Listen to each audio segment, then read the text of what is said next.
Morning, everyone. It's Wednesday morning, right around 8:57, and this is your pre-opening comment. It's video number 656 for Wednesday morning, and we'd appreciate if you hit that subscribe button and like the work.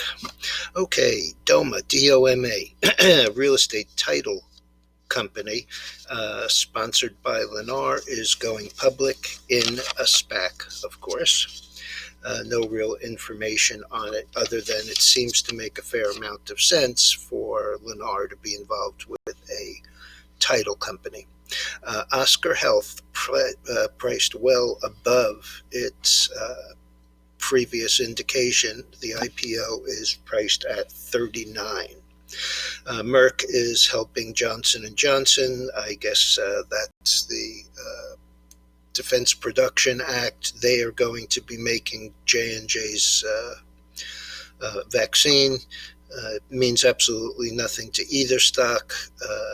Merck is 73.11, up 12 cents, and Johnson & Johnson is up a penny. I still think Johnson & Johnson was a sell on the news, and it's $2 in the right direction there.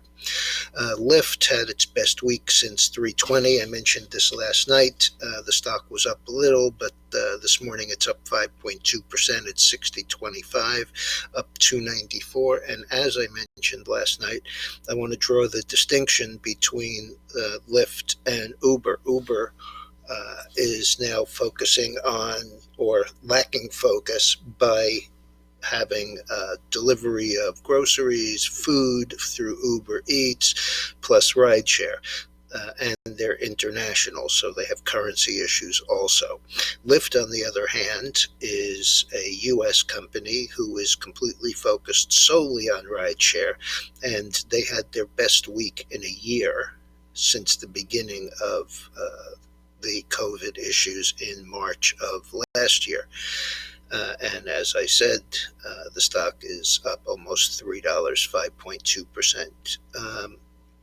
Marriott, JWN, had about as expected earnings, even though their sales were down 20%. Their online sales were up 54%. So that one's also doing really not very much of anything. 36.79, up 22 cents, or 0.6%. Microsoft is warning that there are Chinese hackers who are targeting their email platform.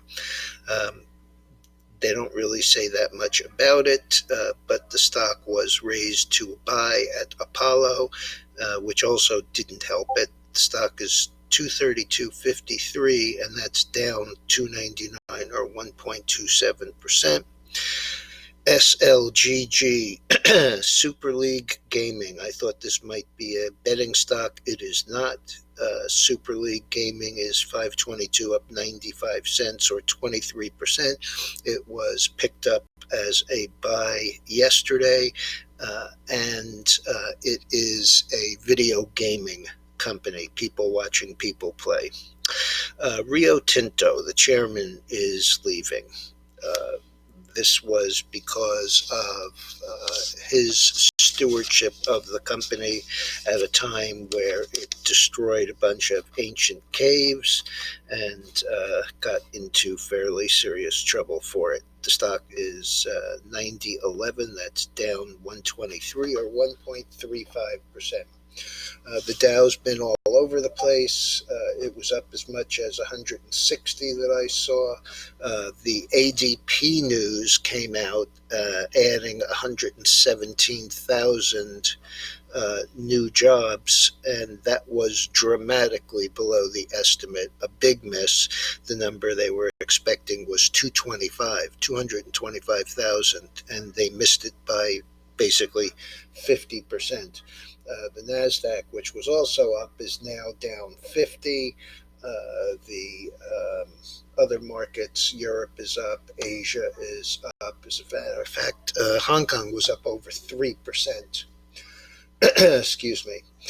S&Ps, which were also up, are now down about 4.25. And as I said, the Dow is up about 45 after selling off.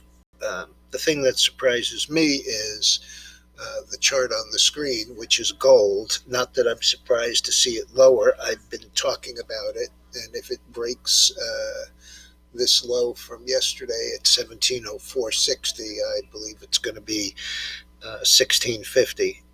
Excuse me. Yesterday looked like it might have had a nice bounce, closing on the high, and this morning it made a slight new high.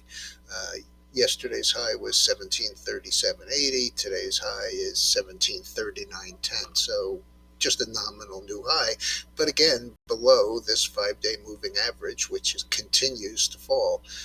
If you look at it on the weekly, you'll see what I'm talking about. It should be holding in this area, but if it doesn't, a close under 1683 takes us for sure to 1653, maybe as low as 1600, which is the next major area of support, 1605 to, let's call it, 1625.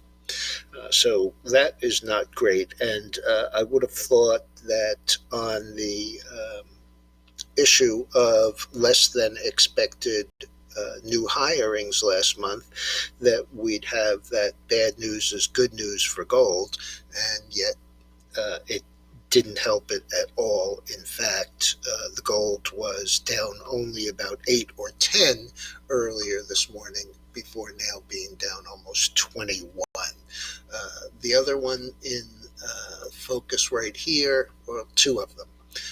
Nat gas, which I think is going higher, and we are 286. We've broken above this little ridge in here. This is the weekly. It's still an inside week, but on the daily, it hit the 50-day MA, and this is a daily, so that is a 50-day MA, and turned up on Friday, was up on Monday, and was up yesterday. So looks to me like we're going to try $3 again. And if we go through there, I think we test 320. And the other one is Bitcoin, which I've been bearish on, but it looks like it is clearly turning the corner, back above 51,000 today.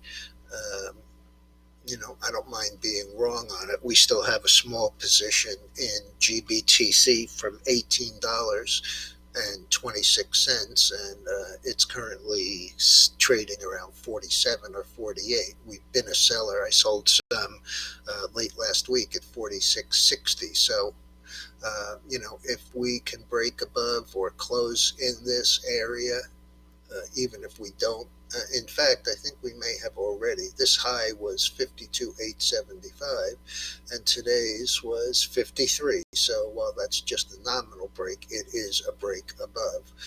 The highest close on this is 53,720 here.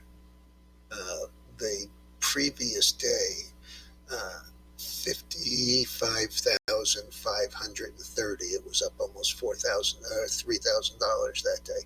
So it looks like it really wants to roll over, but again, as you can see, this 5-day moving average is turning back up after approaching the 20-day. So this has happened before. We'll just have to see. All right, everyone, have a good and safe day. Be careful out there. This is one tough market. I'll be back tonight.